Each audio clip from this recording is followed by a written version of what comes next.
They say you go abroad to build a future, but sometimes you go abroad just to stop a future from crumbling. I'm Elias, and I'm speaking to you from a small, air-conditioned room in a Riyadh compound thousands of miles from the familiar chaos of Manila. I've been here for 3 years, and 3 years is exactly 1,095 days too long, but it was necessary.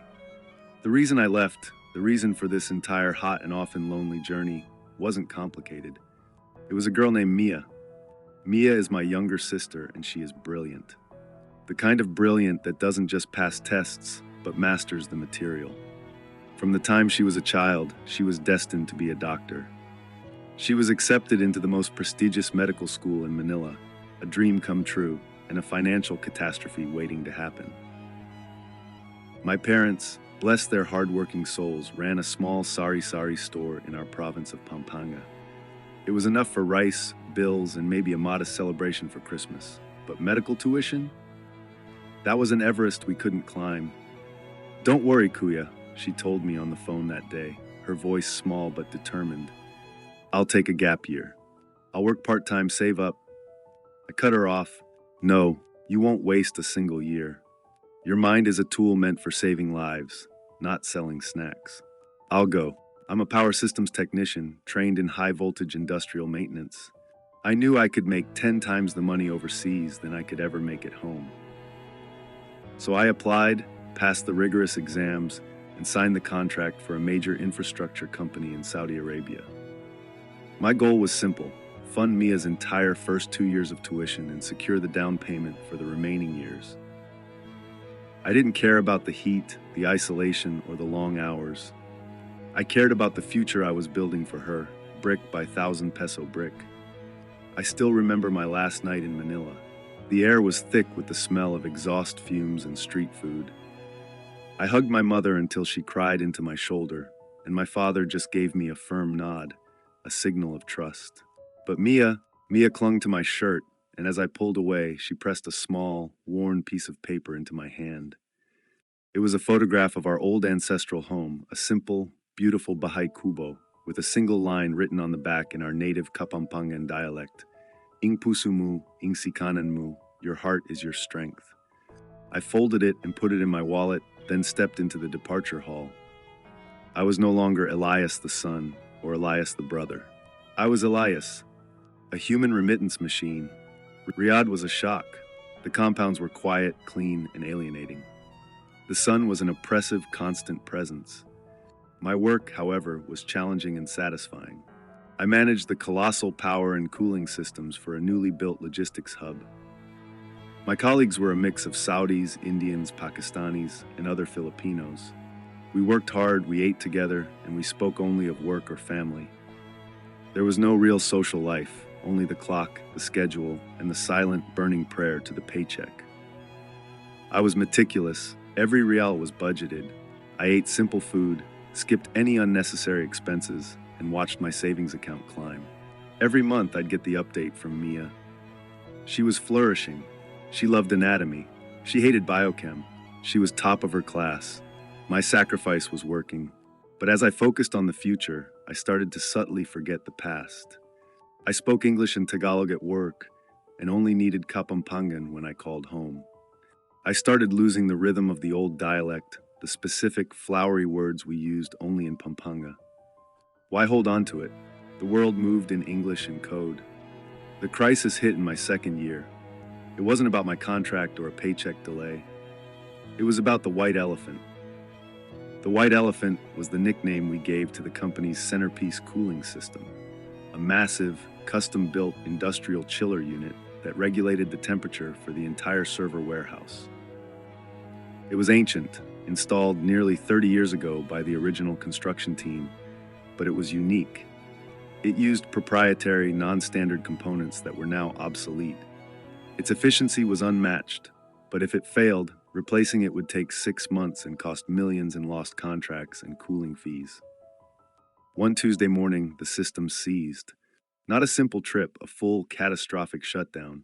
The server warehouse temperature was climbing at an alarming rate.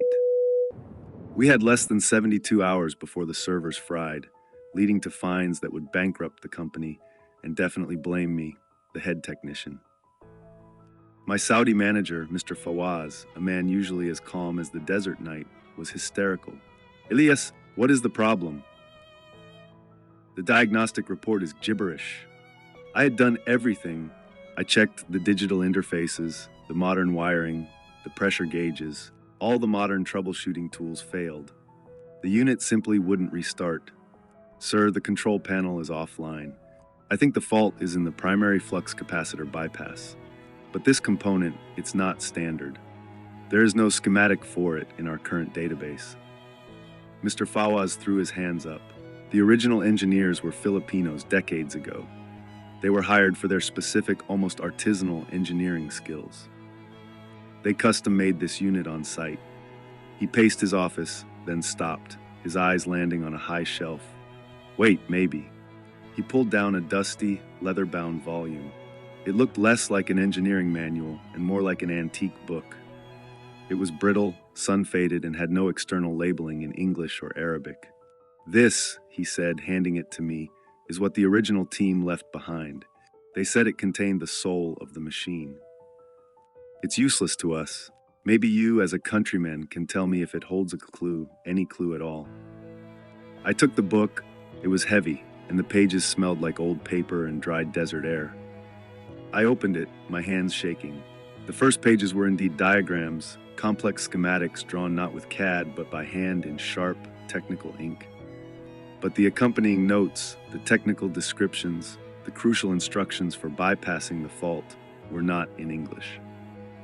They weren't in Tagalog either. I squinted, holding the brittle paper close to the light. The letters were familiar, yet distant. It was a beautiful lyrical script using specific vowels and consonant combinations I hadn't heard outside of my grandmother's prayers. Incapacidad, pamanalivan in corriente, pamanyikan. A wave of dizzying recognition washed over me. It was Kapampangan, not just Kapampangan, but an archaic, highly localized dialect filled with obscure technical terms from our province's old sugar mill engineers, the generation of workers who were the first wave of technical OFWs in the Gulf. This manual wasn't just a schematic, it was a private letter from an ancestor engineer to his descendant. They knew only someone from that specific region and that specific generation of workers would ever truly understand it. I, Elias, the technician who had diligently tried to shed his provincial past to embrace the modern international world of engineering, was the only person in this entire multi-million-dollar company who could read the instructions. I was the last gatekeeper of this obsolete knowledge. The twist wasn't about being fired or being framed. It was about the impossible truth that the solution to my modern high-tech crisis was locked inside the very heritage I was slowly letting go of. My heart sank, realizing how close I had come to losing the language of my home. I looked at the notes, comparing the archaic Kapampangan descriptions to the diagram of the flux capacitor bypass. The original engineer hadn't designed a temporary fix.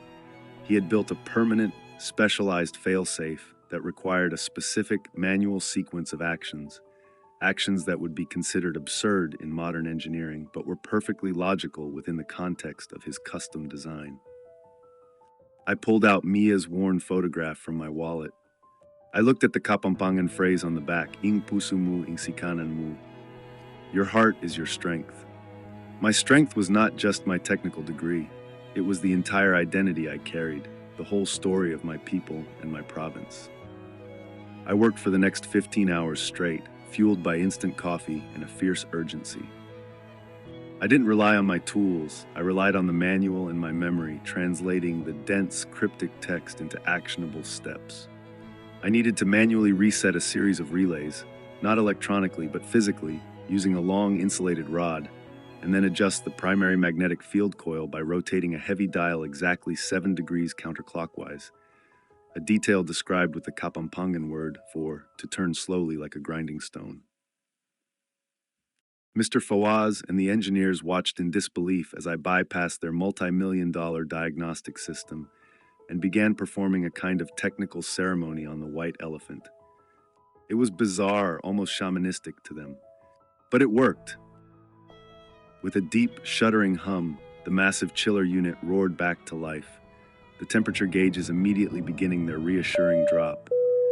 The crisis was averted. The company was saved.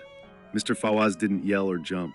He walked over, his eyes wide, and placed his hand on my shoulder. "Elias," he said, his voice quiet, "you saved us. The report said the manual was junk. What did you read?" I held up the leather book. "The instructions, sir," I said, a wave of pride washing over me. "They were written in my mother's tongue, the language of my province, Pampanga. I am the only one who could read it." He looked at the dusty book, then at me. "Your unique heritage," he mused. "That saved us all." My reward was significant.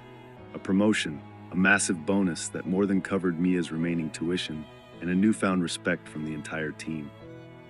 They no longer saw me just as a skilled technician, but as a person with a unique, irreplaceable story. I'm still here in Riyadh, finishing out my contract, but the pressure is gone. Mia is thriving, sending me pictures of her white coat ceremony. The money is secured. The greatest lesson I learned, however, wasn't about budgeting or electrical maintenance. It was this. I came here an OFW, believing that I had to strip away everything I was, my provincial accent, my dialect, my history, to become a generic, globally competitive engineer. I thought that the modern world required modern tools and modern knowledge, and that the past was just baggage to leave behind. But the uncommon twist in my story showed me that the very heritage I was trying to discard was the key to my success. The unique history, the specific language, the old ways of my people, passed down through generations of Filipino engineers who built the world, that was the only thing that could save me and my company. I realized that being an OFW is not just about sending money home. It's about taking your whole self, your full, complicated, brilliant history, out into the world, because you never know which obscure piece of your past will be the one thing the future absolutely needs. Now, when I call Mia, I make sure we speak Kapampangan. I want her to carry the dialect with her, into the operating room, into the hospital, into the world. Because you never know when the deepest, most forgotten part of you might be the most valuable thing you possess. Ing puso mo ing sikanan mo, Mia. Your heart is your strength. And my heart, it turns out, is firmly rooted in Pampanga.